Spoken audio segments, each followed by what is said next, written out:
Bienvenue à tous sur Contes du sommeil. Ce soir, nous allons plonger dans une histoire qui brouille les frontières entre l'amour maternel et une cruauté indicible. Une affaire qui a secoué l'Amérique en révélant une vérité si tordue qu'elle dépasse l'imagination.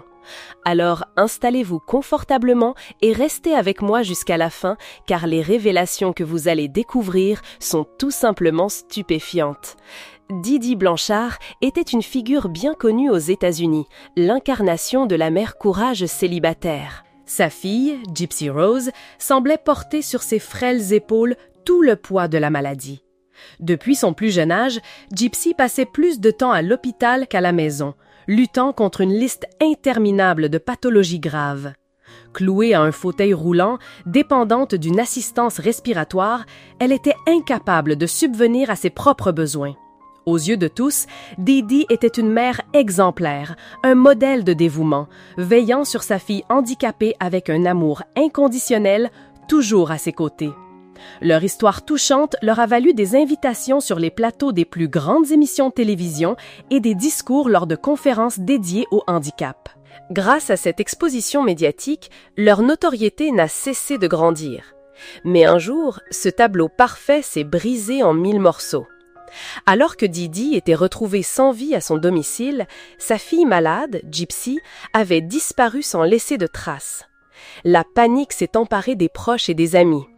Comment Gypsy, avec ses innombrables problèmes de santé, pourrait-elle survivre sans ses médicaments quotidiens? Ses jambes étaient paralysées, elle dormait avec un masque à oxygène et se nourrissait par une sonde. Son fauteuil roulant, ses médicaments vitaux, tout son équipement médical avait été abandonné. Pour tout le monde, l'évidence était claire. Le meurtrier de Didi avait enlevé Gypsy et la vie de la jeune fille était en grand danger. La police a lancé une enquête de grande envergure, mobilisant toutes ses forces pour retrouver le coupable et sauver Gypsy. Personne, absolument personne, ne pouvait imaginer la vérité effroyable que les enquêteurs allaient mettre au jour quelques jours plus tard, une vérité qui allait laisser l'Amérique entière sous le choc. Tout a commencé quand Didi n'avait que 17 ans. Elle a rencontré un jeune homme, Rod Blanchard, et est rapidement tombée enceinte. Face à cette situation, le mariage semblait être la seule issue possible. En juillet 1991, Didi a donné naissance à une petite fille qu'ils ont prénommée Gypsy Rose. Cependant, les disputes entre les jeunes parents sont devenues de plus en plus fréquentes et leur union fut de courte durée. Quelques mois seulement après la naissance de Gypsy, ils se séparaient. Après le divorce, Didi est retournée vivre chez son père et sa belle-mère avec son bébé. Dès les 3 mois de Gypsy, Didi a commencé à alerter son entourage, prétendant que sa fille souffrait d'apnée du sommeil et pouvait mourir à tout moment. Elle a ajouté que le bébé avait une anomalie chromosomique. Les allers-retours aux urgences sont devenus son quotidien. Le schéma était étrange. À l'hôpital, sous surveillance médicale, Gypsy semblait aller bien. Mais à peine rentrée à la maison, son état se dégradait subitement, nécessitant une nouvelle hospitalisation. Gypsy était dépeinte comme une enfant fragile, accablée par une série de maladies graves, leucémie, asthme, épilepsie et même un cancer. La liste des maux de Gypsy ne cessait de s'allonger et de s'aggraver. À l'âge de 7 ans, elle a fait une chute de moto sans gravité alors qu'elle était avec son grand-père. Bien que les médecins l'aient rapidement renvoyée à la maison avec quelques égratignures, Didi a affirmé que cet accident avait provoqué une dystrophie musculaire, la rendant incapable de marcher. Gypsy s'est alors retrouvée dépendante d'un fauteuil roulant. Peu après, sa vue et son ouïe ont commencé à décliner, l'obligeant à porter des lunettes et des appareils auditifs. Pour couronner le tout, Didi lui a rasé la tête, expliquant que c'était une conséquence de la chimiothérapie pour son cancer. L'image de Gypsy était celle d'une enfant extrêmement malade, se nourrissant par une sonde, portant une bouteille d'oxygène, avec un cathéter dans le bras pour traiter des infections. Ses dents, rongées et abîmées, témoignaient des innombrables médicaments qu'elle était forcée d'avaler.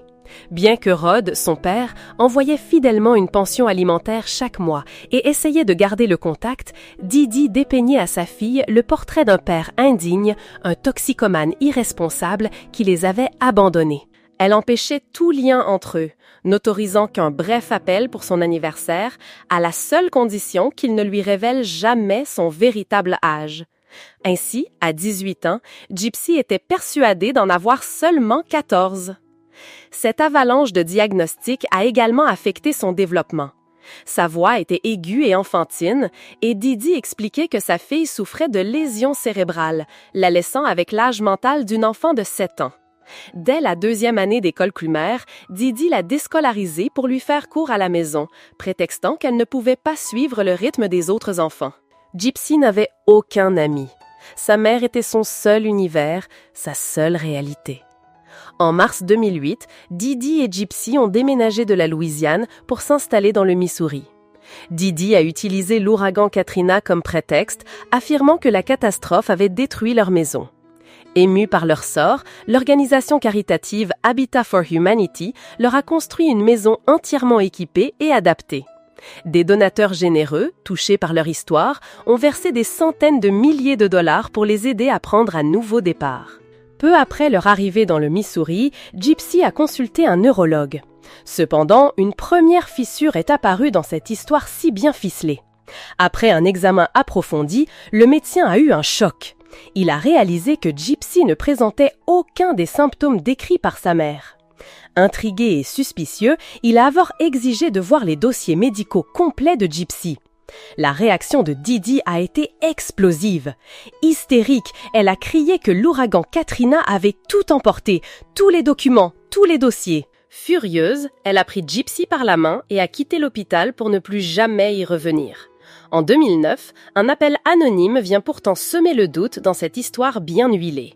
Une personne, qui a choisi de ne pas révéler son identité, contacte les autorités pour les avertir. Gypsy n'est absolument pas malade et pire encore, elle serait victime de maltraitance de la part de sa propre mère, Didi.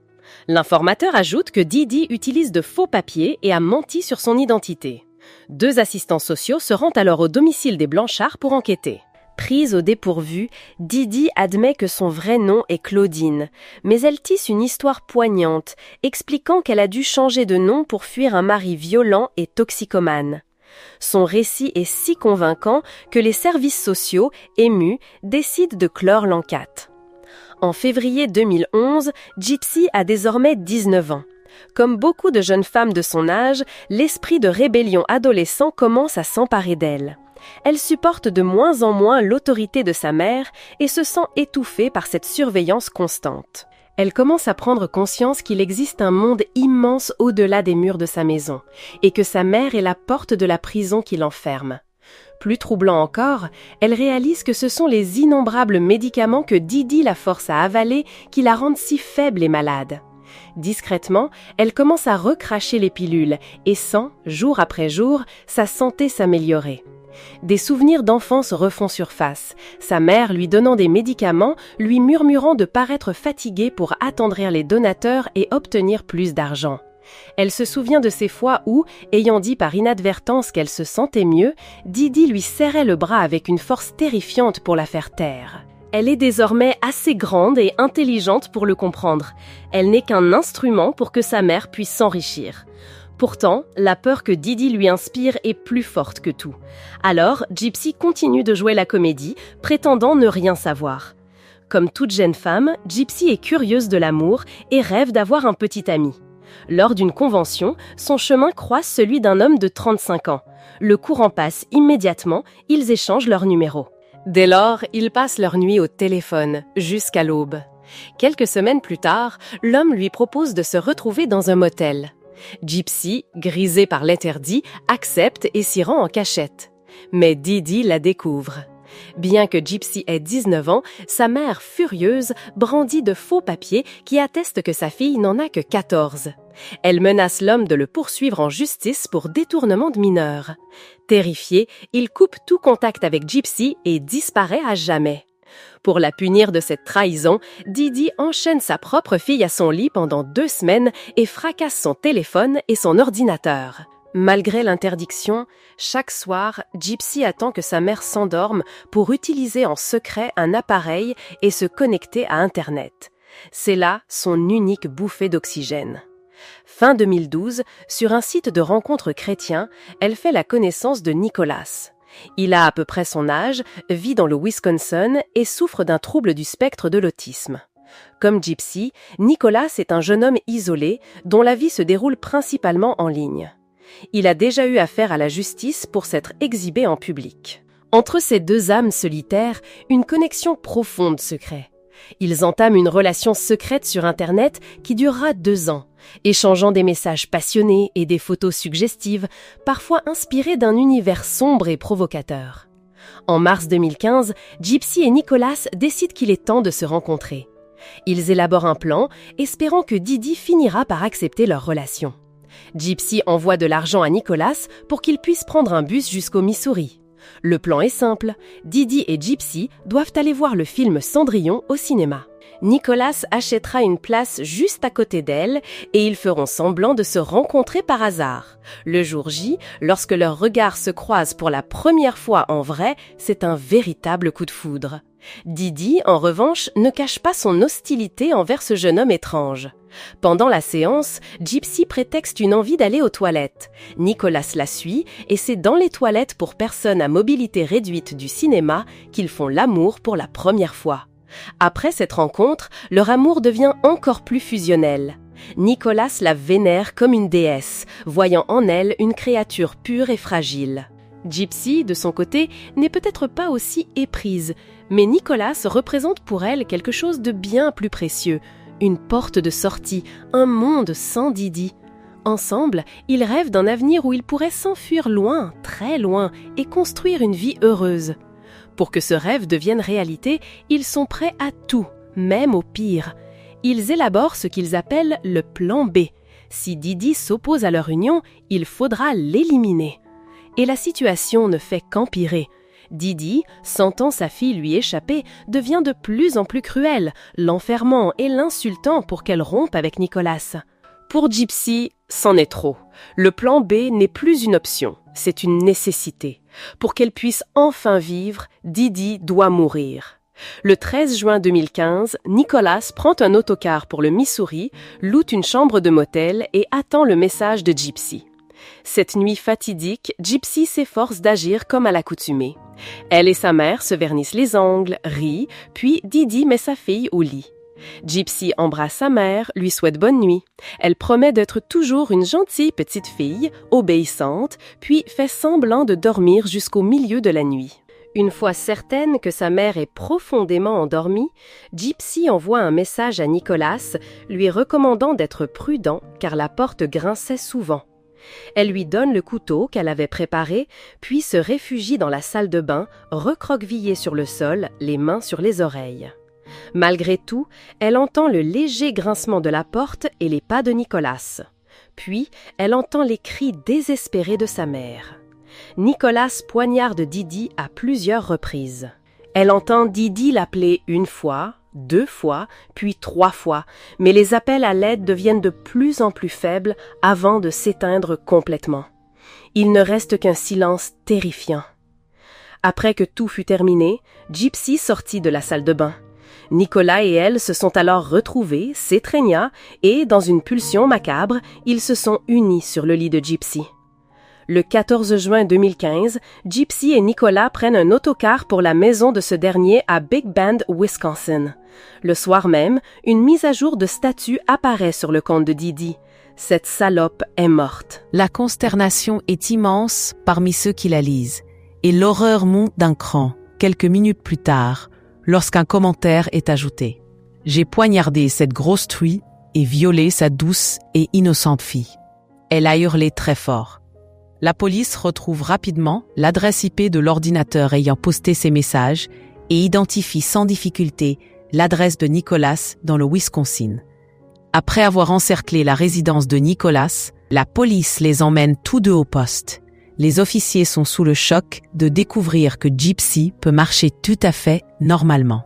Au début, Gypsy feinte l'ignorance, pleurant de chagrin lorsque la police lui annonce le décès de sa mère.